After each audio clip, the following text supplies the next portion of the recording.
Higit sa lahat, ang batas na ito ay para sa taong bayan. Kapag may sapat na pondo at malinaw na patakaran sa paggamit nito, magagawa ng hudikatura ng mas mabuti ang kanilang sinumpang tungkulin. Ang bawat kasong nakahain sa mga korte ay mapapakinggan at madidesisyonan ng walang takot at walang alinlangan.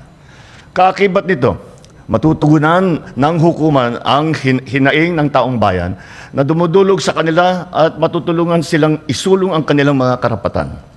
Mabibigyan din sila ng pagkakataon makamtan ang kalayaan, kapayapaan at hustisya. The rights of our people remain secure and that every Filipino lives with peace, with dignity, with pride. His Excellency, President Ferdinand R. Marcos Jr., distinguished guests, good morning. Joining the President on this auspicious occasion are the honorable members of the Senate, led by the distinguished Senate President, Francis Escudero, and the honorable members of the House of Representatives, led by the distinguished Speaker, Ferdinand Martin Romualdez. Also with us are distinguished members of the Cabinet and senior government officials, led by the distinguished Executive Secretary, Lucas Bersamin, as well as the representatives of key development partners and stakeholders. Today, we shall witness the enactment of the Judiciary Fiscal Autonomy Act. We now shall proceed with the ceremonial signing. The following esteemed guests are requested to ascend the stage to stand witness as the President signs the enrolled bill. Senate President Francis Chis Escudero, House Speaker Ferdinand Martin Romualdez, Chief Justice Alexander Gesmundo, Executive Secretary Lucas Bersamin, Senate Majority Leader Joel Villanueva, Senator Alan Peter Cayetano, Senior Deputy Speaker David Suarez, Deputy Speaker Janet Guerin, Representative Marcelino Libanan, Minority Leader, former President and Representative Gloria Macapagal Arroyo, sponsor, conferee, and principal author, Representative Jervil Luistro, Representative Isabel Maria Zamora, Chairperson Gamaliel Cordoba, and PLLO Head Yusek Adrian Carlos Bersamin. May we now request the President to please ascend the stage and approach the presidential table.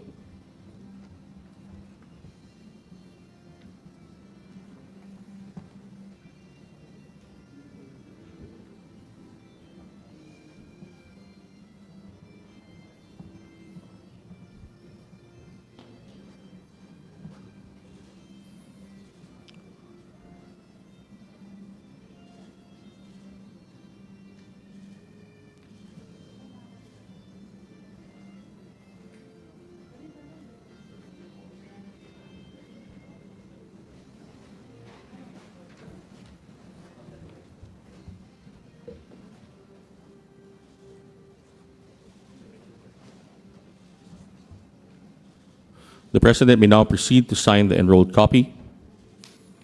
Upon signing the harmonized version of Senate Bill number 2982 and the House Bill number 11358, it shall be known as Republic Act number 12233, entitled An Act Defining the Scope and Extent of the Fiscal Autonomy of the Judicial Branch of the Government and for other purposes.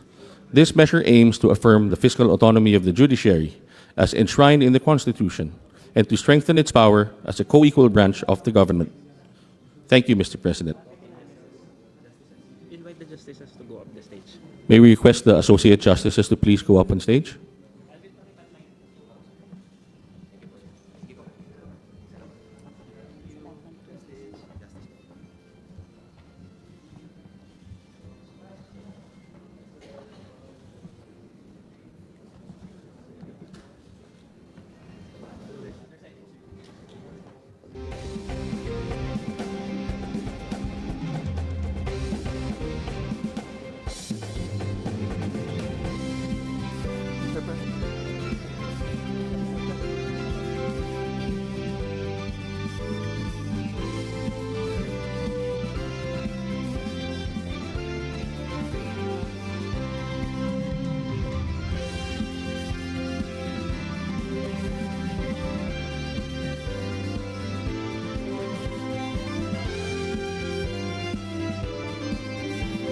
Thank you, Chief Justice Gesmundo and the Honorable Associate Justices.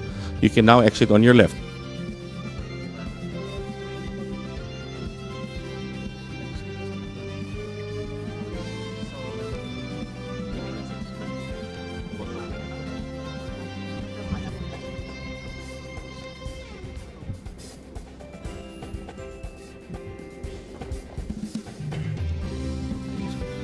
At this juncture, may we invite Executive Secretary Lucas Bersamin to introduce our keynote speaker.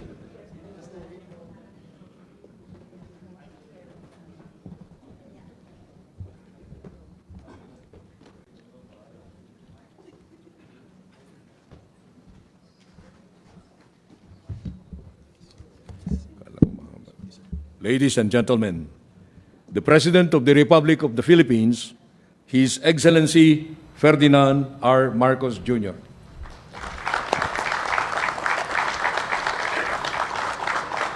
Thank you, Executive Secretary Chief Lucas Bersamin. Please be seated.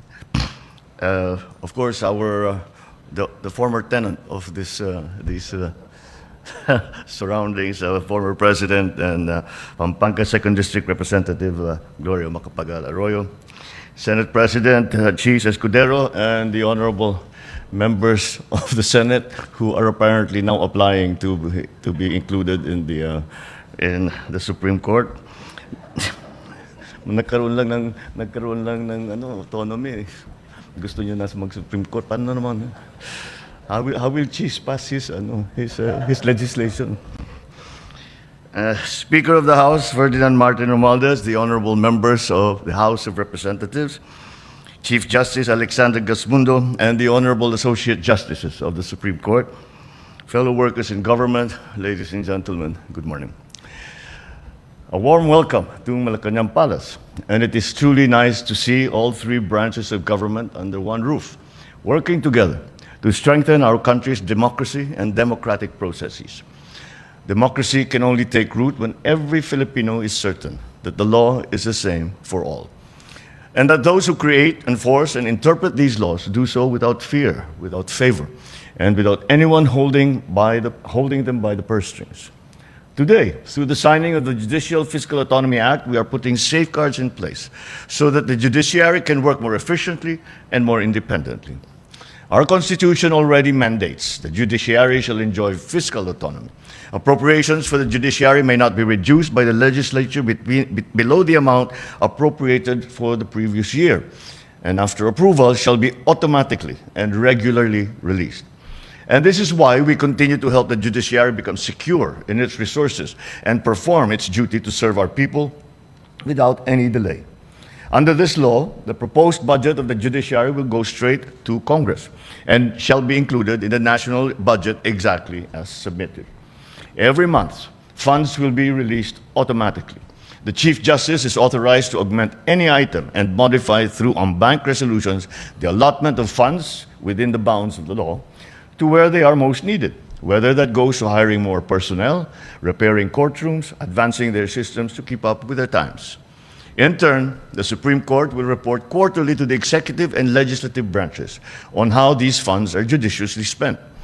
This is how we promote transparency and accountability. This is how we do checks and balances. This is how democracy works, by respecting the role each branch plays, while exercising our duty to ensure that no branch acts beyond what the Constitution allows.